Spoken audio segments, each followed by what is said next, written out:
오늘 우리에게 주신 약속의 말씀을 받기 원합니다. 가능하신 분들 자리에 일어서셔서 주가 주신 약속의 말씀을 받기 원합니다.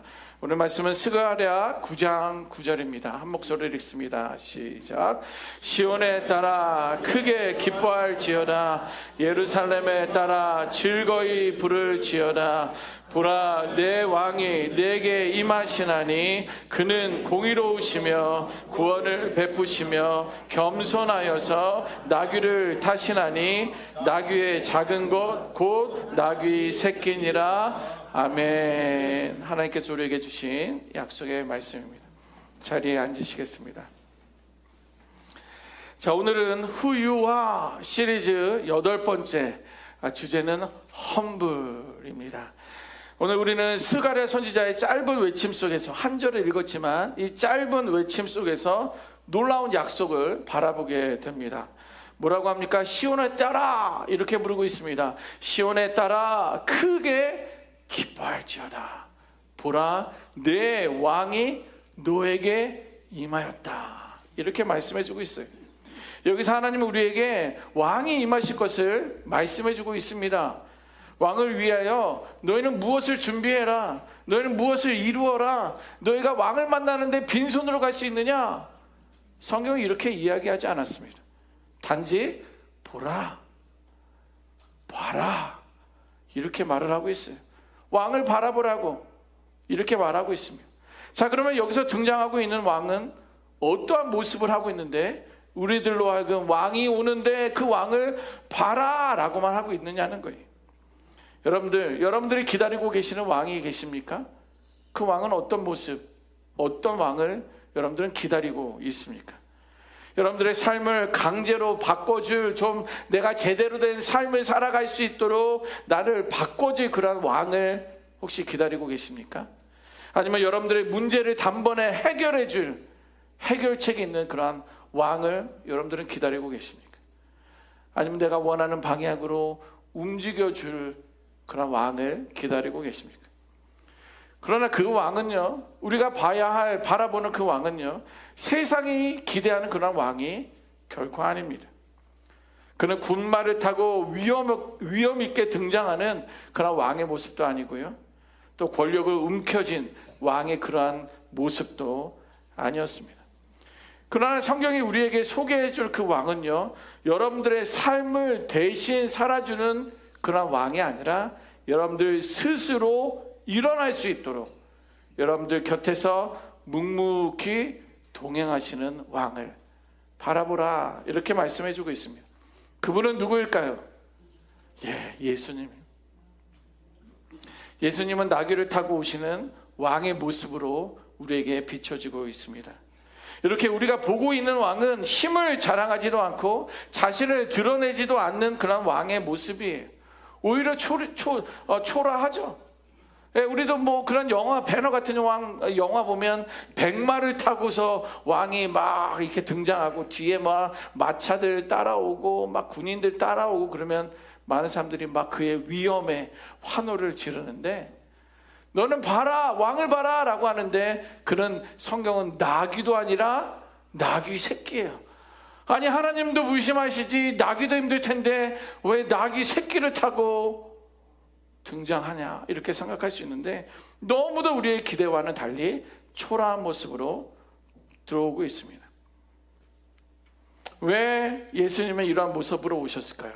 왜 그러한 왕의 모습을 가지고 등장하셨으며 우리들로 하여금 보라라고 하셨을까요? 그 이유는 뭐냐면 우리의 상처를 두려워하지 않으시기 때문에 그렇다라는 거예요. 아니, 목사님 그게 무슨 말이에요? 그분이 그렇게 온 거랑 우리의 상처를 두려워하지 않으시기 때문에 그렇다는 말이 무슨 말입니까? 우리의 왕으로 오신 예수님은요, 우리가 숨기고 싶은 아픔을 외면하지 않으신다는 말이에요. 여러분 저 이렇게 멀쩡하게 보여도 제게는 아픔이 있습니다. 여러분들도 이렇게 평안하게 말씀을 듣고 힘있게 찬양을 하여도요, 아마도 치유되지 못한 그러한 한 곳에 자리들이 있을 거라는 거예요.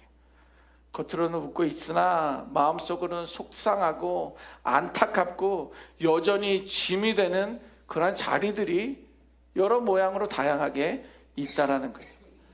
그렇게 내 자신조차도 굳어버린 그 기억 앞에서 우리 하나님은 저를, 여러분들을 포기하지 않는다라는 거예요. 보세요. 우리는 상처가 있으면 마음의 문을 닫습니다. 문을 닫아요. 이 아픔을 보여주고 싶지 않은 거예요. 그래서 마음의 문을 닫습니다. 그러나 우리 예수님은요, 그래 너는 별 수 없구나, 여기까지구나 라고 실망하면서 돌아서지 않는다라는 거예요. 때로는 우리도 부끄러워서 숨고 싶을 때가 있어요. 내가 말한 행동 때문에, 내가 보여줬던 행동 때문에, 말 때문에 숨고 싶을 때가 있습니다. 그런데 우리 예수님은요, 너는 이제 가망 없어 라고 판단하지 않으신다라는 거예요. 우리가 스스로 포기하고 싶을 때도 있어요. 이렇게 열심히 하고 이렇게 시간을, 물질을 투자하는데 어떻게 이런 과정 가운데 이런 결과를 얻을 수 있느냐라고 하면서 포기하고 싶을 때가 있는데, 그러나 여전히 우리 하나님은 우리 쪽으로 걸어오고 계시다라는 거예요. 여러분, 우리 예수님은요, 우리가 괜찮아질 때까지 기다렸다가 오시는 분이 아니에요. 지금은 상처 덩어리니까, 아픔 덩어리니까, 그래 너희들이 좀 온전해지면, 좀 형편이 처지가 나아지면 내가 너희에게로 가겠다 라고 하시는 게 아니라, 우리의 이 엉망인 바로 그 상태 그대로를 알고 보고 계심에도 불구하고 우리를 향해 오고 계시다라는 거예요. 그러면서 예수님 우리에게 어린 나귀 새끼를 타고 오시면서 보라 라고 외치고 있어요. 여러분들이 멈춰 있어도 나는 너를 향해 계속 가겠다, 그 모습을 보라고 말씀해주고 있습니다.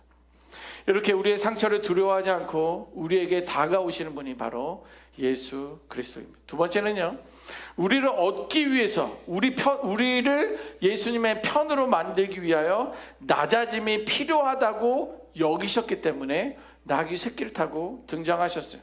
아니 이게 또 무슨 말입니까? 여러분들 주변 한번 돌아보십시오. 우리 말고 주변에 있는 사람들 생각해 보십시오. 사람들은요, 높은 사람에게는 쉽게 다가가지 못해요. 그렇죠? 그 권위자 앞에 우리는 쉽게 다가가서 내가 먼저 말을 걸거나 뭐 이렇게 하기가 쉽지 않습니다. 뿐만 아니라 강해 보이는 사람 앞에서는요, 마음의 문을 열기가 쉽지가 않아요. 예를 들면 이런 사람들입니다. 실수를 안 하는 사람들이 있어요. 여러분들 주변에 실수 안 하는 사람들 떠오르는 분들 계시지 않습니까? 실수를 안 하는 사람들이 있어요. 항상, 또 심지어 항상 옳은 말만 하는 거예요. 들으면 너무 옳은 말을 해. 그래서 듣기가 싫은데 그 말도 옳아. 근데 우리 주변에 항상 옳은 말만 하는 사람들이 있어요. 그래서 약한 모습이라고는 한 번도 보이지 않는 단단한, 견고한 그런 사람들이 우리 주변에는 있다는 거예요. 여러분들 어떻습니까? 이러한 사람들에게는요, 나의 연약함을 쉽게 꺼낼 수 있습니까? 꺼내기 어려워요. 왜요? 그냥 내 연약함을 꺼냈다가 괜히 나만 더 부족한 사람처럼 느낄 수밖에 없기 때문에 우리는 그러한 사람들에게는 내 마음을 쉽게 열지 못해요. 그래서 사람들은 누구를 찾아갑니까? 편안한 사람을 찾아가요. 저처럼 순진하게 생긴 사람들. 아멘입니까? 그래서 우리는요, 뭔가를 얘기하고 싶을 때 편안한 사람들을 찾게 되고요, 그들에게 마음의 문을 열고요, 또 낮아져주는 사람에게 찾아가. 난 잘 못해. 그런데 왜 나는 그거 잘 못해. 그런데 어떻게 해? 우리는 그런 사람들에게 내 마음을 연다라는 거예요. 여러분, 그래서 우리 예수님은요, 높아지려고 하시지 않았어요. 또 일부러 강해 보이려고 하지도 않으셨다는 거예요. 이렇게 겸손히 낮아진 예수님에게 우리는 두려움 없이 다가갈 수 있다라는 거예요. 봐라, 우리는 직접 그 백마 타고 온 왕에게 직접 가지는 못하지만 나귀 새끼 타고 오는 그 청년 예수에게는 나는 갈 수 있을 것 같다. 이러한 마음으로 예수님은 우리에게 오는 거예요. 그래서 우리의 마음 깊은 곳까지 들어올 수 있다는 것을 예수님은 알고 있었기 때문에 하늘의 모든 영광을 버리고 그렇게 초라한 모습으로 마구간에서 태어나는 것뿐만 아니라 나귀의 새끼를 타고 입성하셨다라는 거예요. 그래서 오늘도 예수님께서는 그렇게 말씀하시는 거예요. 저와 여러분들에게 말씀하시는데 기뻐하라 이렇게 말씀해 주고 있어요. 자, 그런데 여러분, 기뻐하라 라고 한다고 막 여기서 뭐 제가 웃음 박수 하는 것도 아니고 갑자기 웃기 쉽습니까? 갑자기 기뻐할 수 있습니까? 우리는 기뻐하고 즐거워하는 때가 분명히 있어요. 언제 기뻐하고 즐거워합니까? 일이 잘 풀릴 때입니다. 아니, 그때는요 그냥 막 입꼬리가 막 올라가는 거예요. 우리 큰딸이 며칠 전에 집을 나갔습니다. 가출한 건 아니고요. 이제 동생이 이제 겨울방학이어서 동생한테도 가고 또 LA 인근에 또 시카고에 있었던 친구들도 있고 막 이제 이래서 며칠을 좀 나갔어요. 그래서 우리 딸이 면허증을 올해 땄는데 몇 년 전에 땄는데 운전은 이제 여기 오면서부터 좀 하기 시작한 거예요. 몇 달 전부터. 그래서 차를 맡겨야 되는데 이미 프리웨이도 몇 번 타고 이제 우리가 인정을 했기 때문에 한번 다녀와라 그러는데 아주 나시 입고 또 이쁜 치마 또 이렇게 입고 입꼬리가 막 너무 좋아가지고 너무 기뻐가지고 막 설레니까 그런 모습으로 운전하면서 갔어요. 예, 이럴 때예요. 이럴 때 우리는 기뻐해요. 기쁘지 않냐라고 해서 기뻐하는 게 아니에요. 계획된 대로 결과가 나왔을 때 우리는 막 기뻐하고 즐거워요. 또 몸이 아플 때보다는 건강할 때 우리는 기뻐합니다. 뭐라도 할 수 있으니까. 또 걱정이 있을 때보다는 문제가 해결되었을 때는요 그냥 기쁜 거예요. 뭐 무슨 일 있어? 아유, 없어. 그래도 그냥 기쁜 거예요. 누군가에게 인정받았을 때 작은 칭찬도 받으면 너무 기쁘고요.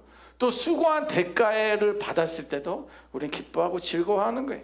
기대만큼의 성과가 나왔기 때문에 그냥 즐거운 거예요. 이처럼 우리의 기쁨은요 상황이 좋아졌을 때 분명히 찾아옵니다. 그런데 여러분, 기쁨은요 상황이 좋아서 생기는 감정이 아니에요. 아니, 목사님 그게 무슨 말입니까? 문제가 다 해결되어서 얻는 결과가 기쁨이 아니라는 거예요.